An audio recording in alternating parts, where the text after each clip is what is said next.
In the quiet village of Crestfall, the Church of St. Laurian was the heart of the community. With its towering bell and sunlit stained-glass windows, it was a place of peace and devotion for all who entered. But beneath its sanctuary, hidden in the dark, lay a secret far older than the church itself, a secret that would soon unravel the lives of everyone in Crestfall.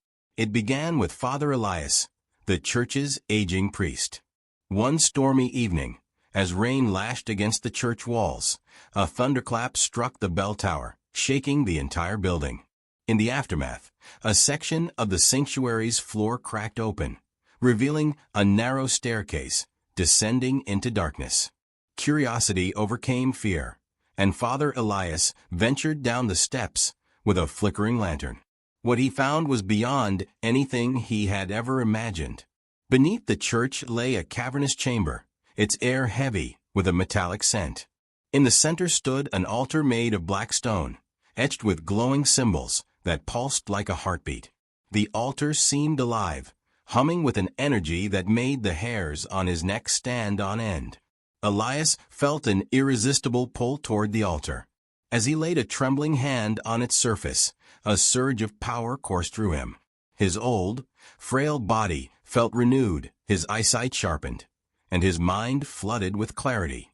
For the first time in years, he felt young again.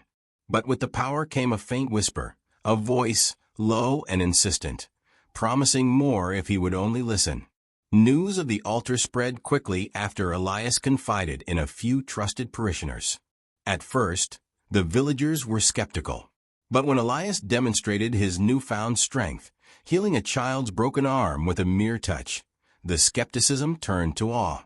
One by one, villagers descended the stairs, each touching the altar and emerging changed. A farmer named Marta, once hunched from years of toil, returned with the strength to lift boulders. A scholar named Tobias, whose mind had been dulled by age, came back with an intellect sharper than ever before. The altar granted powers beyond imagination, but it wasn't long before the cost became clear. The changes started subtly. Marta, once kind and patient, began snapping at her family, her temper flaring uncontrollably. Tobias, once humble, became arrogant and dismissive, mocking others for their lesser intelligence. As more villagers touched the altar, their humanity seemed to erode. Compassion gave way to cruelty, generosity to greed. Even Father Elias, who had always been a beacon of wisdom, grew secretive and paranoid, guarding the altar as though it were his alone. One night, Eliza, a young woman known for her gentle nature, decided to investigate. Unlike the others, she had never trusted the altar. Her grandmother had often told her stories of forbidden relics that granted power at terrible costs. With a lantern in hand, Eliza descended into the chamber, determined to uncover the truth. As she approached the altar, the whispers grew louder, pleading with her to touch its surface. But Eliza resisted. Instead, she examined the glowing symbols, noticing patterns that seemed familiar. She recalled an old book in her grandmother's collection that spoke of an ancient entity bound by stone, a being that fed on the essence of those who sought its gifts.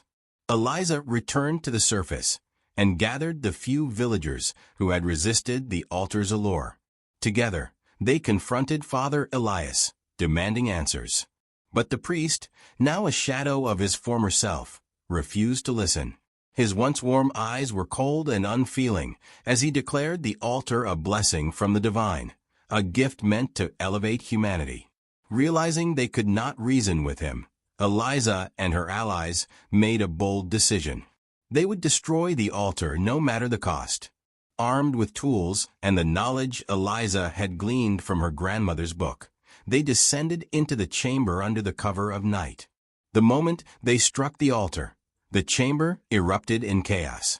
Shadows sprang to life, twisting into monstrous forms that lashed out at the villagers. The altar's glow intensified, and the whispers turned into deafening roars, pleading and threatening all at once.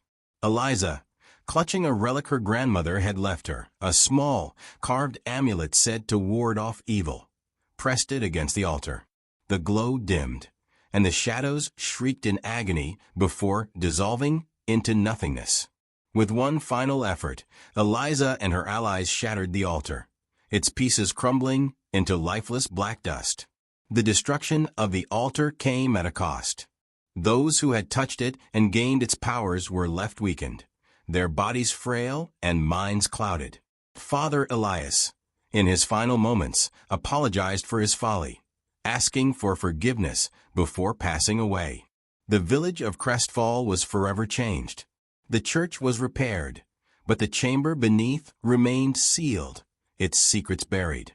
The villagers vowed never to seek power at the expense of their humanity again, understanding that true strength came not from shortcuts or forbidden relics, but from the bonds they shared and the courage to stand against temptation.